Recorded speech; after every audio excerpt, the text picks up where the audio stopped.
Olá, pessoal! Sejam bem-vindos ao Hora de Histórias Assombradas. Aqui, você já sabe, toda história tem um lado sombrio à espreita, e hoje, a nossa viagem é para o interior de Minas Gerais, num tempo onde a Quaresma carregava mais do que fé, carregava mistérios e segredos assustadores. Antes de começarmos, aquele pedido especial: se você gosta de histórias que arrepiam até a alma, já deixa o like, se inscreve no canal e ativa o sininho para não perder nenhuma das próximas. E claro, comenta aqui embaixo o que você achou, a sua opinião pode aparecer no próximo vídeo. Agora, respira fundo, porque a história de hoje vai te prender do começo ao fim. Vamos juntos? O banheiro isolado. Um conto da Quaresma de 1986 em Minas Gerais. Os nomes das pessoas envolvidas foram modificados para preservar suas identidades, e a cidade também foi alterada. O que você está prestes a ler aconteceu em Minas Gerais. Recentemente, me deparei com um vídeo no YouTube que me prendeu do início ao fim. O canal Hora de Histórias Assombradas realmente sabe como contar uma boa história. E foi assistindo a um de seus vídeos que me lembrei de algo que me aconteceu há muito tempo, algo que me marcou profundamente que, até hoje, me arrepia só de pensar. Aquele ano era 1986, e estávamos bem no meio da Quaresma, uma época em que o ar já parecia mais pesado, carregado de uma energia diferente. Eu morava com minhas irmãs em uma casa antiga que herdamos dos nossos avós. Era uma bênção, já que eu estava desempregada, recém-saída de um relacionamento conturbado e sem dinheiro para um cômodo minúsculo. Não via problema em dividir o espaço com minhas 3 irmãs, éramos todas adultas e nos dávamos muito bem, o que é raro entre irmãs. Minha contribuição para a casa era cozinhar, já que eu tinha tempo de sobra. A casa era espaçosa, 5 quartos, uma cozinha, sala de estar e uma garagem para 2 carros. O grande problema, porém, sempre foi o banheiro. Só havia um, e ele não ficava dentro da casa. Era um quartinho isolado nos fundos, longe de tudo. Para usá-lo, tínhamos que sair da casa, atravessar um pedaço do jardim e entrar nesse cômodo separado. Eu nunca tinha visto um banheiro assim, fora da residência principal, e aquilo me parecia estranho e desconfortável desde o primeiro dia. Era um incômodo durante o dia, mas no meio da madrugada, quando tudo que se quer é voltar a dormir, era um verdadeiro suplício. E aquele banheiro? Ah, aquele banheiro! Parecia uma obra inacabada. Paredes sem reboco, um telhado quebrado e uma pia e chuveiro que não funcionavam. A única coisa útil ali era um vaso sanitário velho, que fazia um barulho infernal ao dar descarga, alto o suficiente para te arrancar do sono mais profundo. Acho que meus avós planejavam reformar ou até construir outro, mas morreram antes. Na minha infância, meus pais nos traziam para passar as férias nessa casa e visitar meus avós, e eu não me recordo de um banheiro nos fundos como aquele. Talvez fosse algo que começou a ser usado daquele jeito depois. Vovó se foi primeiro. Vovô, dilacerado pela perda da esposa, caiu numa depressão profunda. Uma manhã, um dos empregados o encontrou sem vida, quando foram acordá-lo para tomar um remédio de pressão.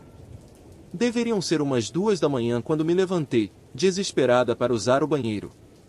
Percebi que uma das minhas irmãs já estava na cozinha, provavelmente preparando um chá, o que significava que eu teria que fazer o longo caminho até o quartinho dos fundos para me aliviar. Não tive escolha. Fiz a caminhada até o maldito cômodo dos fundos.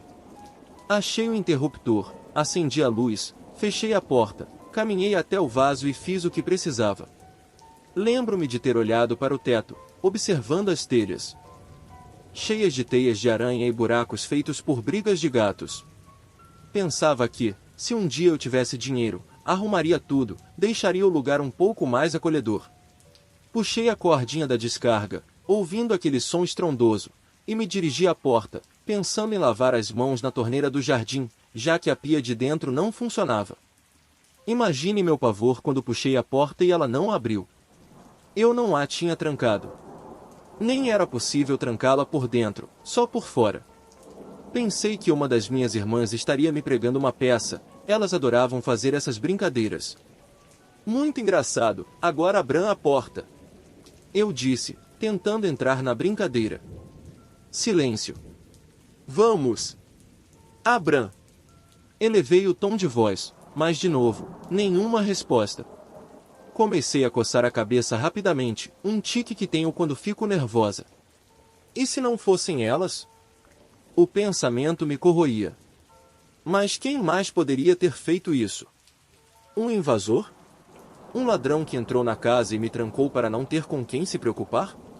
Que droga! Pensei em 1000 coisas, mas nada parecia fazer sentido.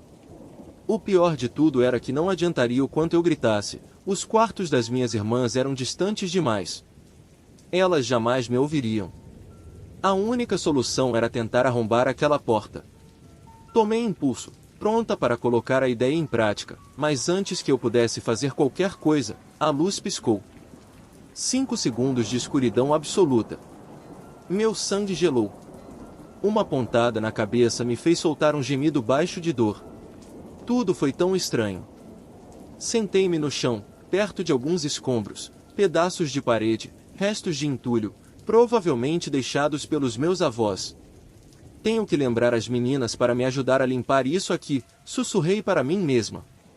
De repente, minha mão tocou um pedaço de papel em meio à bagunça.